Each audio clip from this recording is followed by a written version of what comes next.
कथा कराने को खूब कथा लोग कराते हैं, और कथा विश्राम होती है तो कहते हैं कि महाराज कथा बड़े अच्छे से सफल हो गई।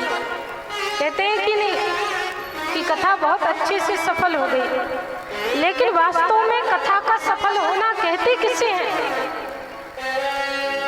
क्या कथा इससे सफल होती है कि कितना अच्छा ग्राउंड था, कितना अच्छा पंडाल था? नहीं, कथा इससे सफल होती है कि कितने अच्छे श्रोता आए थे? कहा नहीं। क्या कथा इससे सफल होती है कि कितना अच्छा माइक था, साउंड कितना अच्छा था? या कथा इससे सफल होती है कि कैमरे लगे थे कि नहीं लगे थे, या कथावाचक अच्छे थे कि नहीं थे? इससे कथा सफल नहीं मानी जाती। कथा सफल कब है? बोले जब कथा प्रांगण में कथा के पहले दिन भले ही कोई व्यक्ति गाली देता हुआ प्रवेश करे, लेकिन कथा के 7वें दिन या विश्राम दिन इस कथा प्रांगण से वही व्यक्ति निकले तो उसके मुख पर भी परमात्मा का नाम होना चाहिए। तो समझ लीजिएगा कि अब कथा सफल होने वाली है। इसी कथा का सफल होना कहते हैं। लेकिन आजकल, मैंने कल भी कहा था, आज भी कह रही हूँ, जैसे जैसे कलिकाल का समय बढ़ता जा रहा है, वैसे वैसे लोगों की रुचि कथा के प्रति कम होती जा रही है। आजकल लोगों ने कथा को मनोरंजन बना रखा है महाराज। पहले जब लोग कथा सुनने जाते थे तो बड़े ही सम्मान के साथ में हाथ जोड़कर कथा प्रांगण में बैठते थे और कथा को प्रेम पूर्वक सुनते थे। कथा के प्रति हृदय में सम्मान होता था। लेकिन आजकल के महाराज श्रोतागण कैसे होते हैं? बोले आजकल के श्रोतागण तो कथा व्यास को ही आदेशित करने लग जाते हैं महाराज। आपने देखा होगा कुछ कुछ श्रोतागण ऐसे होते हैं कि कथा व्यास को ही आदेशित करने लग जाते हैं। इसलिए कथा में जाएं तो पूर्ण भाव के साथ में जाएं। अगर ऐसा दुर्व्यवहार हम करते हैं या भूल से भी कथा मंच को आदेशित हम करते हैं तो महाराज उसका बहुत बड़ा पाप हमको प्राप्त होता है। ये मैं नहीं कह रही हूँ, ये हमारे ग्रंथ कहते हैं, ये हमारे संतों का वाक्य है। जब भी कथा सुनने जाओ तो प्रेम पूर्वक, श्रद्धा पूर्वक कथा सुननी चाहिए। बाबा तुलसीदास जी महाराज लोगों के हृदय में श्रद्धा और विश्वास प्रकट हो जाए, इसलिए भगवान की आराधना करते हैं, शंकर भगवान की पूजा करते हैं, उनकी वंदना करते हैं। इसके बाद में गुरुदेव के चरणों की वंदना की।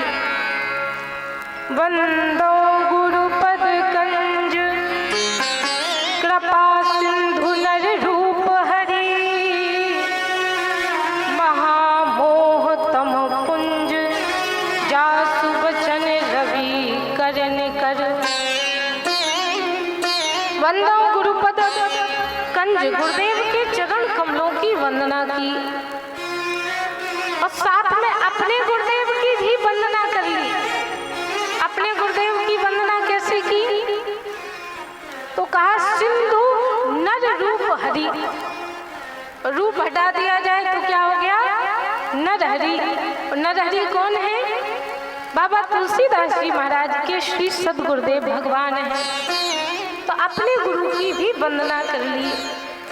और वास्तव में सबसे पहले गुरु के चरणों की वंदना करनी चाहिए, क्योंकि भगवान भी कहते हैं कि मुझसे ज्यादा एक संत का सम्मान व्यक्ति को करना चाहिए, क्योंकि भगवान की प्राप्ति भी गुरुदेव के चरणों को पकड़ने से ही होती है महाराज। आप चाहो कि भगवान का सानिध्य, भगवान की कृपा आपको प्राप्त हो जाए तो उसके लिए आपको क्या करना पड़ेगा? बोले उसके लिए आपको संतों के चरणों को पकड़ना पड़ेगा, उनके चरणों का आश्रय लेना पड़ेगा, तब जाकर आपको इस भगवान के पावन कृपा की प्राप्ति हो पाएगी।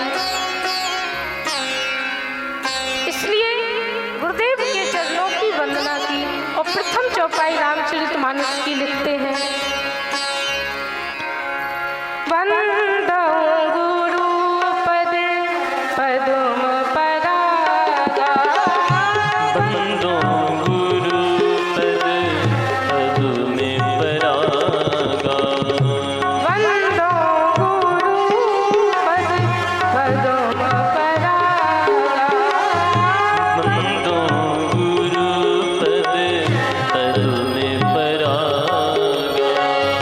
सुरुचि सुवास सरस अनुरागा, सुरुचि सुवास सरसि अनुरागा, सुरुचि सुवास सरस अनुरागा, सुरुचि सुवास सरसि अनुरागा, अमिये मूरे में चूरन जानो, अमिये मूरी में चूरन चारू, समन सकले भव रुझे परिवार, समन सकले भव रुचि परिवारु, गुरु पद रज मृदु मंजुल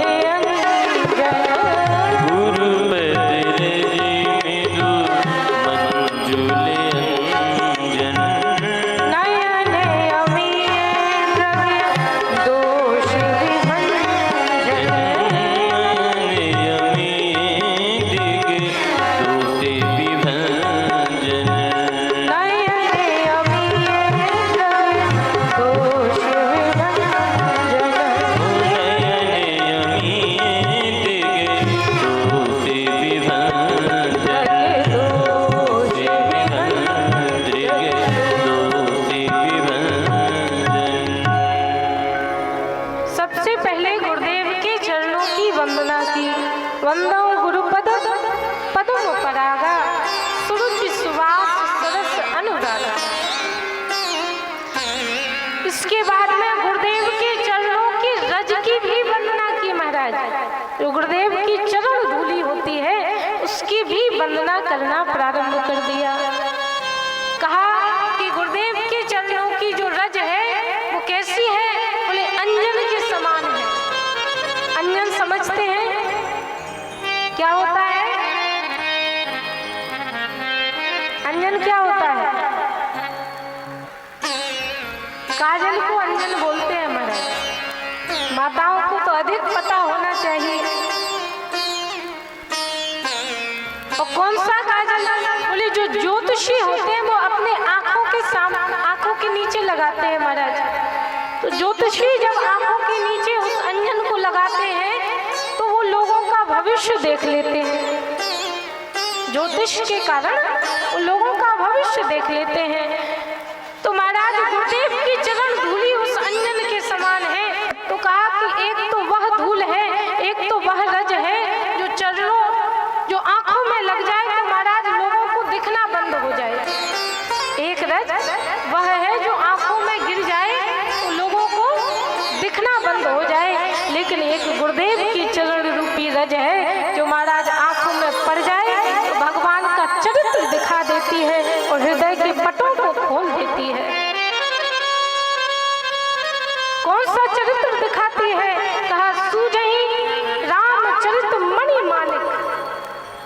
राम जी के चरित्र का जो मणि है वह हमें यह अंजन दिखाने का काम करता है।